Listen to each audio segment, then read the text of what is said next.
Ça nous amène, alors je ne sais pas si on peut Ouais. dire que c'est une transition heureuse, mais je Ouais. le pense, à la commission d'enquête sur France Télévisions, sur Extraordinaire, extraordinaire. l'audiovisuel public. Vous avez un petit peu suivi les Ah, débats bien sûr, en mais bon c'est quand magistrat? même assez extraordinaire de voir que cette commission d'enquête qui a pour but de mettre en évidence le respect du pluralisme, si j'ai bien compris, notamment dans Mmh. le service public, est en train de révéler autre chose. Oui, je vous Qui est confirme. vraiment, notamment, les gabegies financières, les accointances avec les productions, qu'il offre des nuitées à 1 700 €, un déficit, abyssal de 80 millions d'euros, donc des faits qui relèvent d'une très mauvaise gouvernance.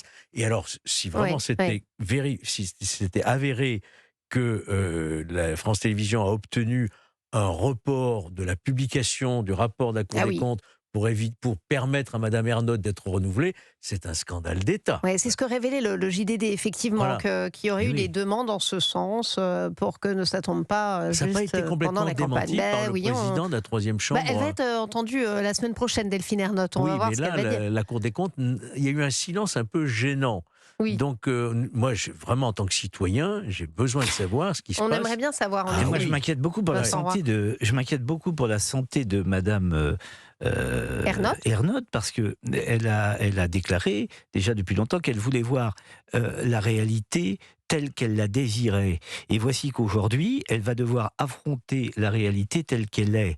Ça me paraît Oui, être vous êtes soucieux. une phase difficile dans son Et existence. puis, Oui, je il y a suis il y a un soucieux. vent de Oui. panique, on voit Ouais. bien. On Ah, voit il y a bien. plus qu'un vent de Succession, panique. complément d'enquête, Oui, cache Oh là investigation, là. oui, procédure pour dénigrement, oui.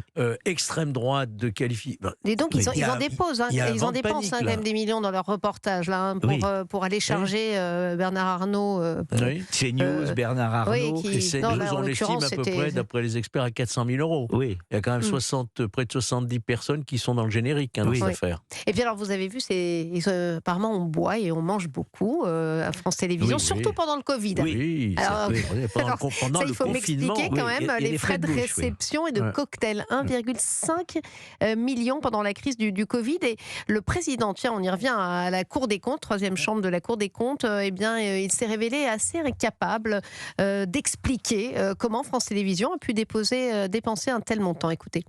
On vous adressera des éléments de réponse écrite. Vous voyez bien que on a vraiment, nous, mis l'accent sur des sujets qui sont extrêmement, aujourd'hui, urgents à traiter pour ces deux entreprises et auxquels également ceux qui sont en responsabilité, les tutelles, la représentation au sein du conseil d'administration doivent apporter des réponses. Vous l'avez dit vous-même, monsieur le rapporteur, la situation financière du groupe France Télévisions, les sujets sur les accords collectifs sur lesquels il faut évoluer très rapidement pour pouvoir engager des économies, sur tous ces éléments de dépenses liés à des frais divers et variés. On prend votre question, on y apportera une réponse écrite. La chute est extraordinaire. Oui, nous allons voir les conclusions de la commission d'enquête, mais si tous ces faits sont avérés, je vous le dis brutalement, sans prendre de gants, Oui. se posera nécessairement la question pour l'ARCOM du maintien ou non de Mme Ernotte à la tête de France Télévisions. oui. Il n'y a que l'ARCOM qui pourrait effectivement prendre une décision de ce type. Ouais. Mais ça, il va bien falloir en tirer les conséquences. On marque une page de pub, de pause, et on se retrouve dans quelques instants avec Georges Fenech et Vincent Roy et le journal de Maël Hassani. Europe 1 Soir Week-end. 19h, 21h, Stéphanie Demuru. Toujours en compagnie de Georges Fenech et Vincent Roy. On parlait des gabegies de France Télévisions et de ses auditions qui se poursuivront. Bon, on en a pour un petit moment, encore jusqu'en mars. Vous craignez, c'est une façon de le dire, pour l'avenir de Delphine Ernotte, mon cher Georges Fenech. Bon, c'est pas tellement son avenir personnel. Moi, ce qui m'intéresse, c'est l'avenir du service public. Oui. Et cette gouvernance, manifestement, échoue. Et gravement, voire peut-être même avec des débordements de caractère pénal. Ah oui. Écoutez, moi, je crois que quand on accepte des nuitées, encore une fois, si c'est avéré, parce que je crois que c'est contesté, si c'est avéré qu'il y ait des nuitées à 1 700 € qui ont été prises en charge par des sociétés de production qui sous-traitent donc des émissions ou des magazines pour France Télévisions, ça s'appelle la prise illégale d'intérêt. Oui.